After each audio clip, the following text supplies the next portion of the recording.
Selamat sejahtera, kumpulan saya iaitu kumpulan 11 ingin membentangkan assignment MPU 3372 Integriti dan Anti Rasuah yang bertajuk Skandal Rasuah Rolls-Royce. Ini adalah ahli kumpulan kami. Kami terdiri daripada Catherine Ida anak Jerry, Corny anak Rosso, Tim Antatas anak Pasang, Nur Azlali Wildani binti Kiprawi, Nur Ain Syafina binti Jemuri, Julika Arina binti Bujang, Debishan anak Tenen, dan Muhammad Anik Hanif bin Muhammad Hanafi. Jadi, pertama sekali saya akan membentangkan pengenalan kajian kes kami. Kami telah memilih tema di sebalik tirai menyingkap amalan rasuah dalam dunia korporat. Dalam kajian kes ini, kami akan memahami secara lebih mendalam bagaimana syarikat berprestij seperti Rolls-Royce dapat terjebak dalam skandal rasuah. Selain itu, kami juga menelusuri faktor-faktor berlakunya isu ini, implikasi, langkah mengatasi serta pengajaran yang boleh diambil. Dan akhir sekali, kami turut membincangkan kesalahan yang dilakukan berdasarkan akta dan undang-undang yang diguna pakai.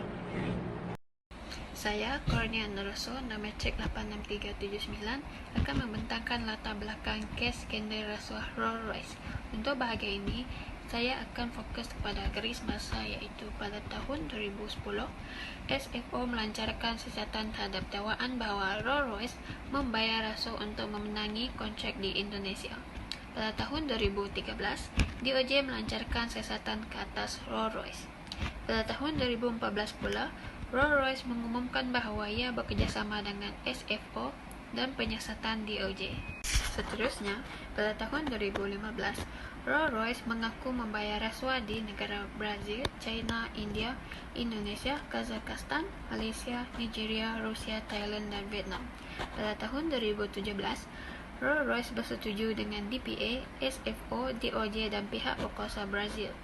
Dan yang terakhir, pada tahun 2019, SFO menutup siasatannya terhadap skandal rasuah Rolls-Royce tanpa mengenakan sebarang bayaran kepada mana-mana individu. Faktor-faktor. Yang pertama adalah kelemahan kawalan dalaman. Kekurangan ini adalah mengenai proses penelitian atas segala proses transaksi yang dilakukan dalam syarikat itu kerana wujud pihak ketiga terlibat dalam proses transaksi mereka dan mengganggu pemantauan untuk memastikan tiada sebarang transaksi yang meragukan terjadi. Kedua, kelemahan pemimpin. Kemampuan untuk memimpin syarikat ke arah ketelusan harus diberikan perhatian. Kelemahan pemimpin untuk menjaga etika kerja dengan ketelusan yang tinggi boleh mencipta budaya kerja di mana tingkah laku rasuah dipandang remeh dan kepatuhan dan integriti tidak diberi keutamaan yang tinggi dalam budaya kerja. Dan yang terakhir, tekanan dari syarikat atau pesaing lain. Dunia industri yang terlampau kompetitif memang akan melibatkan tekanan besar, terutamanya untuk memenangi kontrak seperti kes ini. Mereka merasa terpaksa untuk bertindak dengan cepat demi kekal memberi saingan yang boleh mengetengahkan idea amalan rasuah menjadi salah satu pilihan terbaik dan etika yang baik akan langsung dipinggirkan. Kesalahan yang dilakukan mengenai kes rasuah Rolls-Royce ini adalah berlaku apabila siasatan oleh Super Fraud Office SFA UK telah mengeluarkan 12 tuduhan berkaitan dengan syarikat Rolls-Royce untuk melakukan jenayah rasuah di 7 buah negara sejak tahun 1989 hingga 2013. Antara 7 buah negara tersebut adalah seperti Indonesia, Thailand, India, Rusia, Nigeria, China dan juga Malaysia. Jenayah rasuah ini kebanyakannya bertujuan untuk mendapatkan tender-tender besar daripada syarikat penerbangan berkaitan dengan enjin Trent 700 dan biasanya melibatkan pembayaran wang hadiah yang didakwa diberi kepada perantaraan tempatan. Di China, Rolls-Royce telah membayar sebanyak $5 juta kepada CEA iaitu merupakan sebuah syarikat penerbangan milik negara China ketika merunding perjualan enjin Trent 700. Selain itu di Thailand, Rolls-Royce telah membayar sebanyak $18.8 juta kepada individu perantaraan berhubung dengan pembelian enjin Trent 800 oleh Thai Airways. Seterusnya di Indonesia, Rolls-Royce telah membayar sebanyak $2.2 juta dan sebuah kereta Rolls-Royce Spirit diberikan kepada enjin kerajaan tanpa nama sebagai balasan untuk mendapatkan kontrak enjin Trent 700. Di Malaysia, atau undang-undang yang berkaitan dengan kes rasuah ini adalah dalam peruntukan Undang-Undang Seksyen 17A Akta SPRM 2009 yang memperuntukkan kesalahan oleh organisasi komersial. Peruntukan ini juga dikenali sebagai liability corporate. Melalui Seksyen 17A Akta SPRM 2009, organisasi komersial juga mempunyai liability dan boleh dihukum sekiranya membenarkan pekerja atau kaki tangan mereka melakukan rasuah untuk memperoleh sesuatu projek atau mendapat apa-apa faedah bagi organisasi komersial itu. Jika sesebuah organisasi komersial disabit kesalahan di bawah Seksyen 17A, hukuman di bawah Seksyen 17A adalah denda tidak lebih kurang 10 kali ganda daripada nilai suapan atau 1 juta mengikut mana-mana yang tinggi atau dipenjara sehingga 20 tahun atau kedua-duanya sekali. Tujuan utama peruntukan ini adalah untuk mewujudkan persekitaran perniagaan yang adil, bersih dan bebas rasuah. Implikasi skandal rasuah Rolls-Royce terbagi kepada dua bahagian, iaitu implikasi kepada individu dan implikasi kepada organisasi. Implikasi kepada individu itu di mana bermaksud individu yang terlibat secara langsung dalam skandal rasuah yang boleh menghadapi konsekuensi hukum dan reputasi ketara. Sebagai contoh di sini iaitu bekas CEO Garuda, Amish Satar. Beliau ini telah dijatuhkan hukuman penjara atas kesalahan rasuah dan pengubahan wang haram berkaitan perolehan pesawat dan enjin daripada syarikat Airbus serta Rolls-Royce. Amish Satar juga dikenakan hukuman penjara sepanjang 8 tahun dan denda 2 juta US dollar, itu bersamaan dengan ringgit Malaysia 7.67 juta oleh Mahkamah Rasuah Republik menurut Peguam Luhut Panggari. Seterusnya adalah implikasi kepada organisasi. Ini di mana berlakunya kes rasuah di antara dua buah organisasi atau lebih. Di sini sebagai contoh di sini adalah AirAsia dengan Rolls-Royce. Ini di mana pekerja Rolls-Royce telah memberi rasuah kepada eksekutif AirAsia. Jadi kesan daripada ini telah menyebabkan sistem organisasi dan peraturan sesebuah syarikat menjadi tidak teratur. Oleh sebab itu, Rolls-Royce terpaksa bersetuju untuk membayar penalti sebanyak 670 juta bagi mengelakkan pendakwaan oleh pihak ibu kuasa United Kingdom, Amerika Syarikat dan Brazil. Hai, saya Dibiza Anatelon, kami Encik 83649 ingin membentangkan bahagian langkah mengatasi isu integriti dan rasuah. Terdapat banyak langkah untuk mengatasi isu tersebut, tetapi saya mengambil 4, iaitu pembinaan budaya integriti, kedua, undang-undang dan penguatkuasaan, ketiga, masyarakat, keempat, media massa. Langkah pertama iaitu pembinaan budaya integriti. Pembinaan budaya integriti ini dapat dipupuk melalui latihan dan pendidikan. Hal ini dikatakan demikian kerana alternatif ini dapat memberikan kesedaran dan juga meningkatkan sikap integriti dalam komuniti masyarakat. Jadi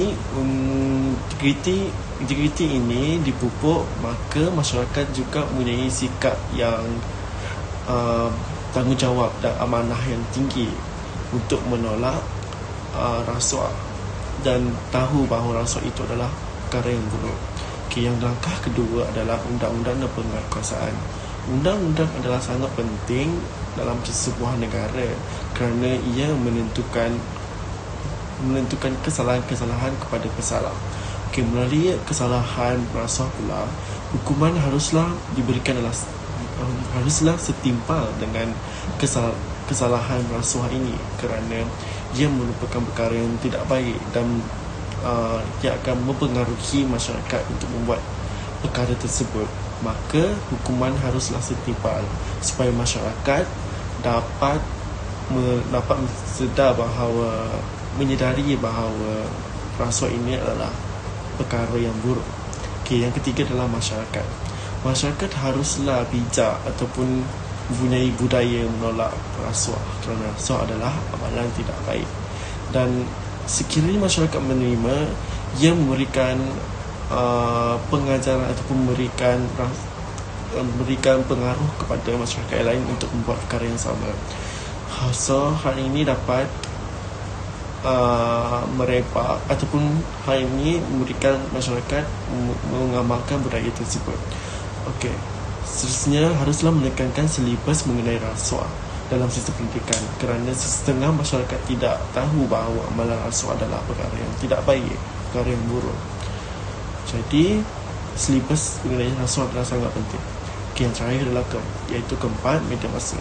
Media massa sangat penting pada masa kini kerana ia mempengaruhi semua masyarakat. Dan juga melalui media massa ini dapat menimbulkan kesedaran kepada masyarakat iaitu melalui kempen iklan. Melalui kempen iklan ini, kempen iklan mengenai rasuah dapat memberikan masyarakat berikan pengetahuan kepada masyarakat. Okey, itu sahaja langkah-langkah mengatasi isu integriti dan rasuah. Sekiranya usaha ini dijalankan, maka rasuah dapatlah dibendung. Sekian, terima kasih. Assalamualaikum dan salam sejahtera. Saya Muhammad Anik Hanif bin Muhammad Hanafi bernombor matrik 84656.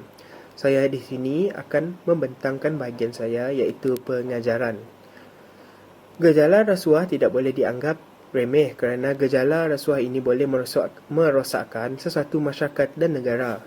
Kesedaran individu sangat penting untuk setiap individu dalam sesuatu masyarakat. Setiap individu mestilah memahami bahawa setiap kesalahan rasuah memberi kesan yang jauh lebih besar daripada yang kita sangkakan. Masyarakat juga perlu mengambil pengajaran daripada kes-kes rasuah yang telah berlaku dan perlu memainkan peranan masing-masing untuk membina budaya menolak rasuah. Kita sebagai masyarakat mestilah melaporkan kepada pihak berkuasa jika kita melihat atau mengetahui seseorang telah melakukan rasuah. Kita mestilah mengambil iktibar daripada pesalah-pesalah rasuah yang mengambil pengajaran daripadanya.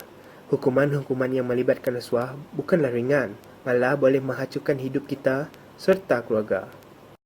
Okey, untuk rumusan, kajian ini menyoroti impak signifikan skandal rasuah Rolls Royce terhadap individu dan organisasi, termasuk kerugian kewangan, reputasi merosot dan kehilangan kepercayaan pelanggan serta pelabur.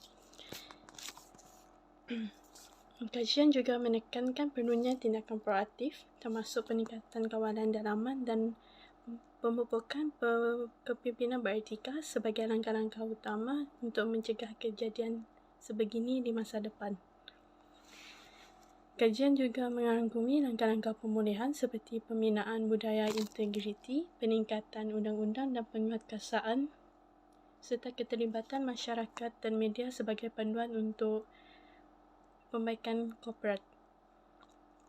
Kesimpulannya, skandal rasuah Rolls Royce menjadi pengajaran penting menyerukan perubahan mendalam dalam budaya perniagaan dengan penekanan pada nilai kejujuran, pematuhan undang-undang dan integriti yang kukuh dalam dunia korporat.